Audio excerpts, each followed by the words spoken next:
When governments push local heritage as a soft power export, the result is a numbers game.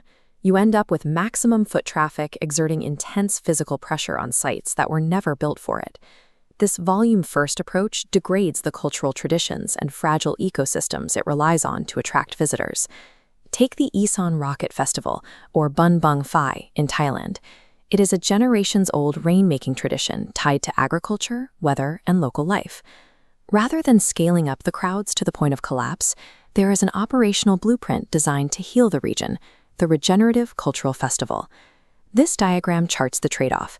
On the far left is extractive tourism, high volume, high waste.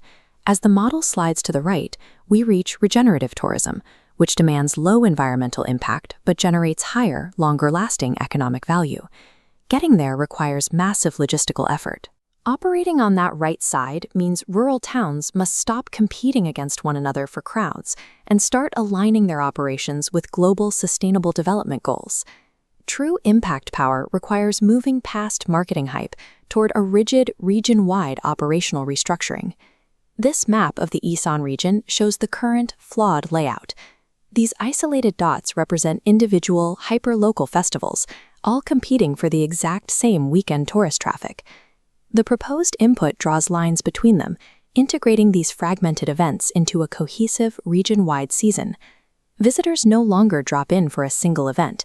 They follow specialized, immersive paths, like a dedicated rocket heritage route or a Mekong cultural route. This strategy takes a brief 2-day local party and stretches it out to create a multi-week economic engine. By increasing a tourist's stay, revenue naturally spills outward. It reaches secondary towns and helps maintain the broader natural landscapes that connect them. The trade-off here is intense. This requires an unusual level of cross-provincial cooperation and strict binding agreements on how revenue is shared. It also requires rural towns to overhaul their logistics to meet stringent green MICE standards, meaning strict carbon footprint assessments and zero-waste procurement protocols. The bureaucratic friction is steep. Yet, regional integration is the only effective way to shield individual towns from being overwhelmed by concentrated tourist surges. To build regional value, planners rely on the 5F framework: food, film, fashion, fighting, and festivals. It acts as the core engine for exporting local culture. The required input here is taking raw, everyday materials found in these villages and refining them to meet global market standards. We see this when traditional weaving practices are directly integrated into the fashion vertical, establishing a reliable local supply chain and creating sustainable jobs. This flowchart maps the progression.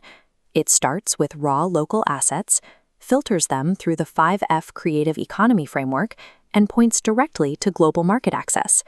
The intended outcome is a year-round festival economy that employs local artisans directly and stops the brain drain of young talent leaving for the cities. Economically anchoring these artisans aligns with UN Sustainable Development Goals 4 and 8, ensuring indigenous knowledge is passed down through quality education and decent work. But elevating these products introduces a significant tension, balancing rigorous modern quality controls against the raw authenticity of the work. There is a real risk. Traditionalists often view contemporary, market-friendly adaptations of their heritage as a dilution of their culture.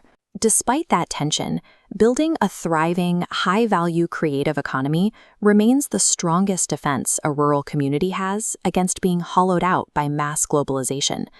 This quadrant chart measures tourist effort vertically against ecosystem impact horizontally. Standard extractive tourism lands in the bottom left quadrant, low effort, negative impact. The regenerative model shifts to the top right, demanding high effort for a high positive impact. Practically, this means structuring itineraries where tourists perform physical labor, planting trees, restoring local water sources, or learning traditional farming methods directly in the mud.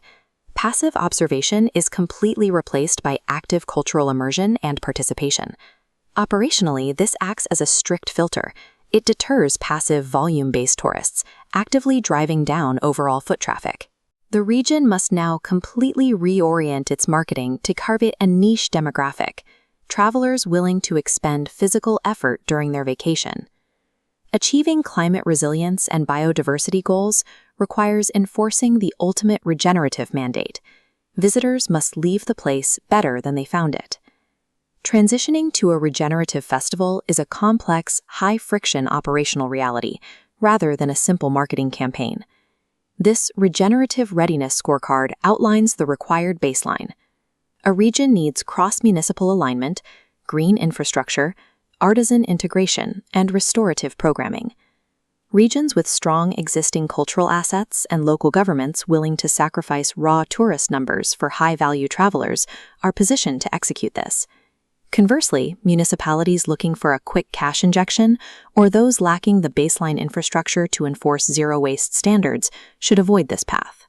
But for the regions that can execute the logistics, the long-term reward is global recognition as a living, sustainable heritage model.